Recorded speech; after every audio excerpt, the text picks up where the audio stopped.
이제 우리에게 주시는 하나님의 말씀을 받아 가슴에 새기도록 하겠습니다. 우리나라처럼 짧은 기간에 고도의 압축 성장을 이렇게 이루어내고 또 많은 일들을 이루어낸 나라가 세계 어디에도 잘 없어요. 아무것도 없는 맨 땅에서 산업화를 이루어냈고 그 다음으로 민주화를 이루어냈습니다. 그리고 최근에 문화 강국까지 되었습니다. 여러분, 순서가 그래요. 현대사의 순서가 그렇습니다. 산업화, 민주화, 문화 강국입니다. 산업화 세대가 제일 먼저 죽을 고생을 하면서 희생했고, 다음으로 민주화 세대가 또 큰 역할을 해냈고, 그런 바탕 위에서 문화 강국이 될 수 있었던 거예요. 네, 좀 보시면 좀 안타까운 점이 있습니다. 현재 우리나라의 정치 갈등의 문제는 한마디로 풀면 산업화 세대와 민주화 세대의 갈등인 거예요. 모든 투표가 다 그렇습니다. 참 안타까워요. 그러지 않았으면 좋겠습니다. 둘 다 나름의 역할을 훌륭하게 잘 해낸 거예요. 그 덕에 오늘의 우리가 문화 강국이 된 것입니다. 지금 한국 문화가 세계를 정복해 가고 있습니다. 앞에 K자가 붙는 거, K-팝, K-드라마, K-영화, K-컬처, 푸드가 전 세계에서 열풍입니다. 한국어를 배우는 외국인들이 부쩍 많아졌고 한글과 한국 전통 의상을 외국인들이 그렇게 좋아합니다. 어디 나가서 한국인이라고 하면 우대해 주는 것도 많아졌어요. 어깨에 힘이 막 들어갈 수 있습니다. 그러다 보니 유럽에서는요, 한국인인 척 행세하는, 한국인을 사칭하는 동양인들이 그렇게 많다라고 합니다. 그래서 유럽인들 사이에서 한국인 구별법 이런 거 막 이렇게 매뉴얼까지 돌리면서 속지 말라고 그렇게까지 하고 있다라고 합니다. 우리가 산업화, 민주화를 거쳐서 문화 강국까지 되었기 때문입니다. 문화 강국까지 되면 누가 뭘 할 수 없는 선진국이에요.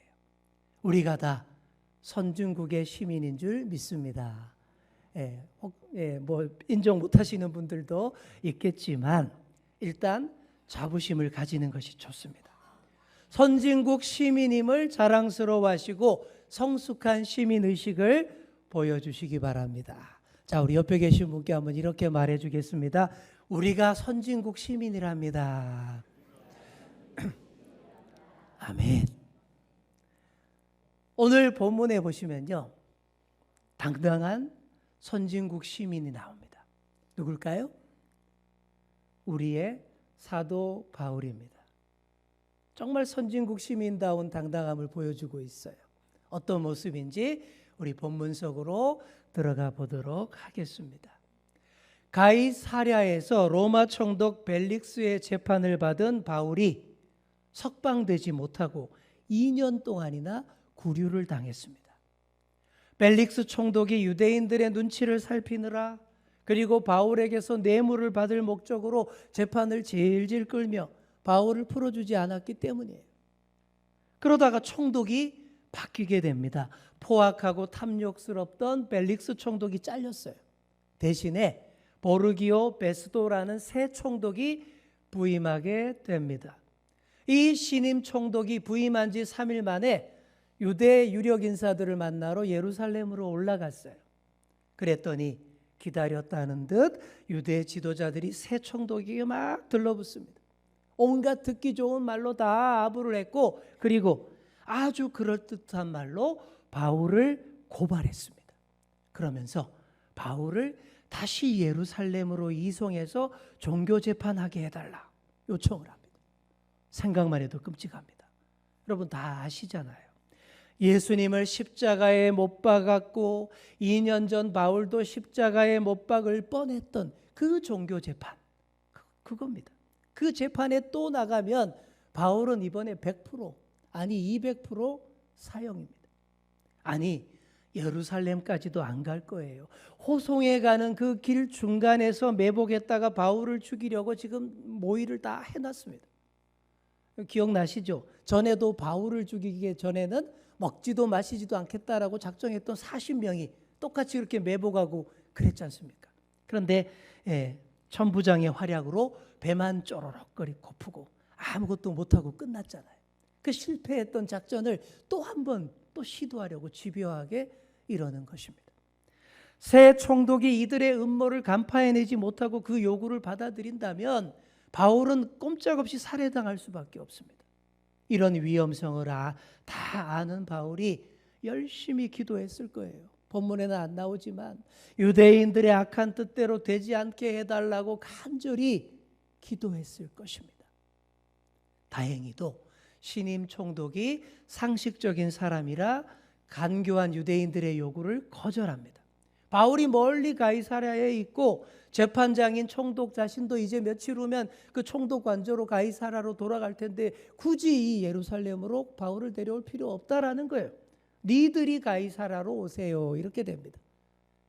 너희들이 가이사랴로 와서 총독이 주재하는 그 재판에서 정식으로 고발하라. 이렇게 되었습니다. 그리고 정말 그렇게 됩니다. 며칠 후 가이사랴 총독 관저로 돌아온 베스도가 2년이나 연기된 재판을 다시 재개합니다. 다시 바울을 불러서 법정에 세웠어요. 2년 전 벨릭스 총독 앞에서 했던 똑같은 재판과 공방이 새 총독 앞에서 똑같이 오고 갑니다. 예루살렘의 잘나신 양반들이 똑같은 말로 고발하고 참소하고 어떻게 하든 바울을 죽이려고 으르렁댑니다. 그런데 말만 많았지 아무도 바울의 죄를 입증하지를 못합니다. 바울의 차례가 됐어요. 바울이 8절과 같이 말을 합니다. 8절을 보시면 바울이 변명하여 이르되 유대인의 율법이나 성전이나 가이사에게나 내가 도무지 죄를 범하지 아니하였노라. 바울이 율법에 어긋난 일을 한 적도 없고요. 성전을 모독한 적도 없으니 이스라엘의 종교법에서도 문제될 것이 전혀 없다라는 거예요. 또 사람들을 선동해서 로마 황제 가이사에게 반역을 도모한 적도 없으니 내란 음모죄도 전혀 성립이 안 된다라는 것입니다. 민법이든 형법이든 종교법이든 정치법이든 아무 데도 내가 걸릴 데가 없다라는 당당한 선언인 것이죠. 베스도 총독도 사안을 정확히 이해했습니다. 야, 이 재판이 사회 혼란과 법치 질서를 위반한 중대 범죄가 아니라 순전히 유대인들의 종교와 교리 문제이고 바울은 아무 죄도 없구나 정확하게 알았어요. 그런데도 바울을 석방하지 않습니다. 왜 그랬을까요? 유대인들의 마음을 얻기 위해서, 유대인들의 지지가 필요했기 때문입니다. 부임한 지 며칠도 안 됐잖아요. 그런데 초반부터 유대 지도층의 비위를 거슬러서 바울을 무죄 석방했다가는 부임 초부터 레임덕 총독이 돼서 내내 앞으로 유대를 통치할 일이 험난해질 것만 같은 거예요. 그래서 유대인들의 눈치를 보며 그들의 마음을 얻으려고 애씁니다. 유대인들이 강력히 요구했던 예루살렘에서의 종교 재판을 바울에게 제안합니다. 나랑 같이 예루살렘으로 가서 유대 종교 재판으로 해결보지 않을래? 그럽니다. 그런데 큰일 날 소리죠. 가면 죽어요. 바울이 신임 총독의 마음을 눈치챘습니다. 야, 또 책임 회피하려고 저러는구나. 유대인들의 눈치를 무지 보는구나. 다 알았어요. 그동안 아무 죄가 없는데도 2년 동안 구류를 당하며 재판도 질질 끌면서 여기까지 왔는데 다시 예루살렘으로 가서 사내들인 종교 재판을 받는다면 로마와 땅끝으로 향하는 바울의 꿈이 좌절되는 거예요. 아니, 하나님의 꿈이 좌절되는 것입니다. 그래서 바울이 여기서 승부수를 띄웁니다. 그 부당한 재판 제의를 단호히 거부합니다. 그리고 바로 로마 황제 가이사에게 항소를 합니다. 오늘의 우리도 재판받을 때 삼심제로 받습니다. 제일 먼저 지방법원에서 재판을 받죠. 이게 마음에 안 들면 어떻게 돼요? 항소해서 고등법원으로 올라가요. 고등법원에서도 이게 만족하지 못하면 어디까지 갑니까? 제일 위에 대법원까지 올라가게 되어 있습니다. 한 번의 잘못된 재판으로 억울한 판결 받지 않도록 3번의 재판을 보장해 주어서 시민권을 지켜주는 그런 제도입니다. 바울이 가이사랴에서 벨릭스와 베스도에게 이미 2번의 재판을 받았어요. 그게 지방법원과 고등법원이라면 이제 마지막으로 대법원에 항소하는 거예요. 그럼 대법원은 어디에 있을까요? 로마에 있습니다. 로마 황제가 있는 로마 제국 본토 이탈리아 반도의 중심 로마에 대법원이 있는데 그 대법원에 해당하는 로마 황제에게 항소를 해서 로마에서 최종 재판을 받겠습니다. 바울이 이렇게 항소를 한 거예요. 자, 여러분 11절 말씀을 함께 읽겠습니다. 11절 말씀 시작. 만일 내가 불의를 행하여 무슨 죽을 죄를 지었으면 죽기를 사양하지 아니할 것이나 만일 이 사람들이 나를 고발하는 것이 다 사실이 아니면 아무도 나를 그들에게 내줄 수 없나이다. 내가 가이사께 상수하노라 한데. 여러분 이 구절 밑에서 둘째 줄 하반절 굉장히 중요합니다. 눈여겨보시기 바랍니다. 아무도 나를 그들에게 내줄 수 없나이다. 한번 너무 중요한 구절이니까 이 시간 한번 따라해 보겠습니다. 아무도 나를 그들에게 내줄 수 없나이다. 우리 한 번 더 해보겠습니다. 아무도 나를 그들에게 내줄 수 없습니다. 여러분, 이 말씀을 가슴에 깊이 새겨보시기 바랍니다. 무지 중요한 말이에요. 시민의 권리에 대한 아주 중요한 말입니다. 아무에게나 나 자신을 함부로 내줄 수 없다라는 의지의 표현이며 내가 누구에게도 부당하게 정죄당할 수 없다라는 선언입니다.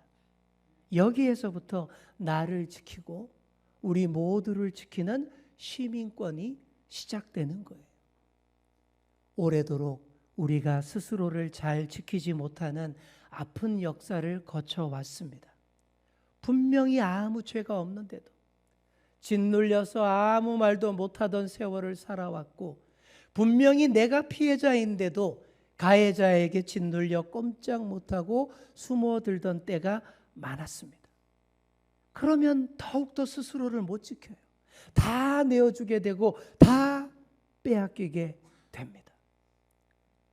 1986년 부천서 성고문 사건이 있었습니다. 여러분 기억하시는 분들 꽤 많을 거예요.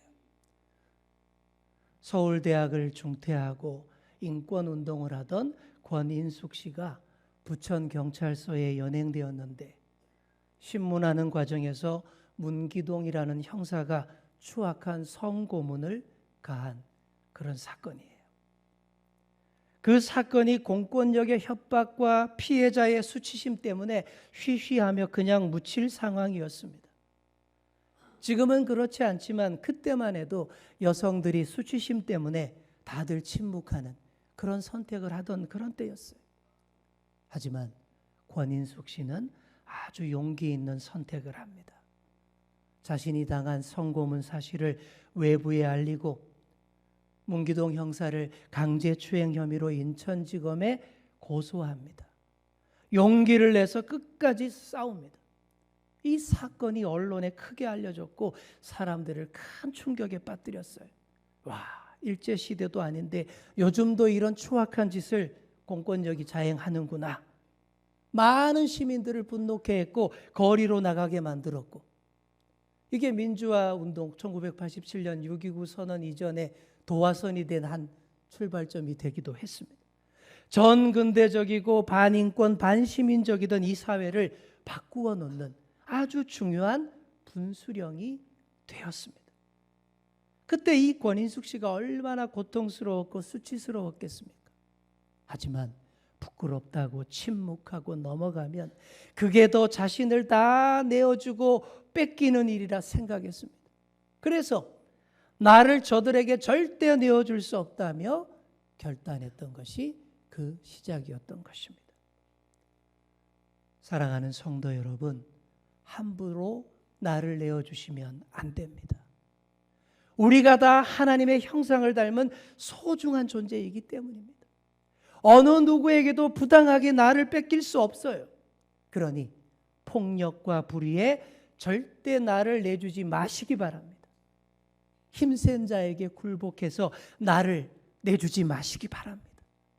추악한 죄의 유혹에 나를 내주지 마시기 바랍니다. 또한 온갖 질병과 우울함에도 나를 내주지 마시기 바랍니다. 내주는 순간 사탄 마귀가 덥석 다 채워갑니다. 사탄 마귀가 우리 영혼을 송두리째 뺏어가려고 얼마나 지금도 교묘하게 속이고 유혹하고 못된 짓을 자행하는지 모릅니다. 그러니 절대 내주지 마시고 끝까지 선한 싸움을 싸워 승리하시는 여러분 다 되시기를 축복합니다. 자, 우리 옆에 계신 분께 한번 이렇게 말해 주겠습니다. 절대 내주시면 안 됩니다. 바울이 절대 자신을 내주지 않겠다 선언했습니다. 자기 한 목숨 건지기 위해서가 아니었어요. 악한 것들에게, 세상의 불의한 영들에게, 사탄 마귀에게 다 내어주어 뺏기지 않고 오로지 주님께 다 드리기 위해서였습니다. 하나님의 꿈을 반드시 이루어 드려 로마에까지 가서 복음을 전하기 위해서였습니다. 그래서 로마 황제에게 재판받겠다라고 항소한 거예요. 바울이 로마 시민권자였기 때문에 이 항소가 당연히 받아들여집니다. 12절을 보시면 베스도가 배석자들과 상의하고 이르되 네가 가이사에게 상소하였으니 가이사에게 갈 것이니라 하니라. 이렇게 바울의 로마 행이 결정된 거예요. 로마 가게 됐습니다. 이 선고를 듣는 순간 유대인들은 분통을 터뜨렸을 거예요. 이번에야말로 바울을 죽일 수 있겠다 생각했는데 오히려 더 멀리 로마 제국의 심장부 황제가 있는 로마까지 가버린다는 거예요. 우물한 개구리 같던 유대인들이 그곳 로마까지 따라가서 황제의 대법원에서 승소하기는 진짜 어려운 일입니다. 다 잡은 고기를 놓친 심정인 거예요. 드디어 하나님과 바울의 오랜 꿈이 이루어지게 됩니다. 로마에 가는 방식이 바울이 생각했던 것과는 많이 달랐을 수도 있습니다. 이렇게 가게 되리라고는 생각 안 했겠죠. 자유로운 신분으로 선교사의 자격으로 로마에 들어갈 줄 알았는데 죄인이 되어서 피고인 신분으로 재판받기 위해서 로마에 가게 된 거예요. 그리고 이것이 바울의 제4차 선교 여행이 됩니다. 당시 먼 거리를 다니며 선교하려면요, 선교비가 엄청 많이 들었어요. 뱃삭이 제일 많이 비쌌고 숙박비, 식비 등등 돈이 무지 듭니다. 더구나 로마 선교는 훨씬 더 많이 준비하고 예산도 많이 확보한 상태에서 가야 할 아주 큰 선교 프로젝트였습니다. 그런데 이번 4차 선교는 돈 굳었어요. 돈 굳었습니다. 뭔 말인지 아시겠죠? 로마 제국 국비로 그 먼 길을 가게 되었기 때문입니다. 국비 장학생은 아니지만 국비 죄수 신분으로 로마 제국에 들어가게 되었으니 뱃삭 안 들어요, 숙박비 안 들어요, 식비 안 들어요. 돈 굳었습니다. 우리 하나님이 이렇게 재미있으시고 기발하시게 하나님의 선교를 이끌어 가시는 그런 분이십니다. 바울이 그렇게 로마에 들어가게 되었고 2년간 머물게 됩니다. 그 2년 동안 로마를 바꾸어 놓게 됩니다. 온 세상을 바꾸어 놓게 됩니다. 이제 말씀을 정리합니다. 사도 바울은 자신에게 주어진 모든 시민권과 자유와 권리를 오로지 하나님 나라와 복음을 위해 다 사용했습니다. 정통 유대인의 권리와 자부심을 유대인에게 복음 전하는 데 사용했습니다. 또 그 좋다는 로마 시민권을 로마에 가서 복음 전하는 데 다 사용했습니다. 사랑하는 성도 여러분, 우리가 이렇게 해야 돼요. 우리에게 주어진 자유와 권리와 자격과 기회들을 이렇게 다 사용해 보시기 바랍니다. 대한민국 시민권을 대한민국 사람에게 복음 전하는 데 사용하시고, 미국 시민권이 있으시다면 미국 사람에게 복음 전하는 데 사용하시기 바랍니다. 또 내가 기타 가지고 있는 능력과 자격과 기회들도 다 그렇게 사용해 보시기 바랍니다. 그렇게 하라고 우리 주님께서 우리에게 다 주신 것들이에요. 무엇보다 바울은 천국 시민권을 가장 잘 사용했습니다. 바울이 유대 시민권도 로마 시민권도 다 갖고 있었지만 최고로 자랑스러워했던 시민권은 천국 시민권이었습니다. 나는 하나님 나라 시민이라는 정체성을 확고히 가지고 있었습니다. 바울을 바울되게 한 시민권이 이 천국 시민권이었어요. 어떤 불의와 압제에도 자신을 내주지 않고, 어떤 유혹과 두려움에도 마음과 영혼을 뺏기지 않고 당당하게 설 수 있게 했던 것도 이 천국 시민권이었습니다. 로마까지 달려가게 한 것도 로마 시민권이 아니라 사실은 천국 시민권이었습니다. 대한민국 시민권, 미국 시민권이 선진국 시민권이라 좋다고들 하지만 이 땅에서 잠깐일 뿐입니다. 또 아무리 선진국이라 한들 영원한 나라 궁극의 선진국과 비교할 수 있겠습니까? 여러분, 궁극의 선진국이 어디일까요? 우리 주님이 다스리는 나라, 영원한 나라, 천국, 하나님 나라인 줄 믿습니다. 예수님을 믿고 마음에 모신 우리가 다 그 선진국 사람이에요. 우리가 그 나라 시민권, 천국 시민권을 마음에 받아 가지고 있습니다. 최고의 선진국 시민권을 가졌으니 최고의 선진국 시민답게 사셔야 합니다. 우리 마지막으로 옆에 계신 분께 한번 이렇게 말해 주겠습니다. 최고의 선진국 시민답게 삽시다. 최고의 선진국 시민답게 사는 게 어떤 거겠습니까? 엉뚱한 데에 나 자신을 내주지 않고 마땅히 드려야 할 분에게 나 자신을 다 내어드리는 삶입니다. 나만 이 좋은 시민권 다 받아 누리지 않고 되도록 많은 사람이 이 시민권을 다 받아 누릴 수 있도록 한결같이 부활의 증인으로 사는 그런 삶입니다. 사랑하는 성도 여러분, 바울처럼 하나님의 뜻을 받들어 우리의 소중한 천국 시민권과 자유와 기회들을 오로지 사랑하며 섬기며 사는 삶에 온전히 다 사용하시기를 간절히 축원합니다. 기도하겠습니다. 사랑의 주님, 우리를 천국 시민권을 가진 하나님 나라 시민이 되게 하심을 감사드립니다. 소중한 우리 자신을 불의하고 잘못된 것들에게 내주지 않도록 하시고 악한 영들에게 우리 영혼을 뺏기지 않도록 지켜 보호하여 주옵소서. 우리의 천국 시민권과 자유와 권리들, 기타 능력과 기회들을 다 주님 나라 위에 온전히 잘 사용하는 저희들이 되게 하여 주옵소서. 감사드리며 예수님의 이름으로 기도드립니다. 아멘.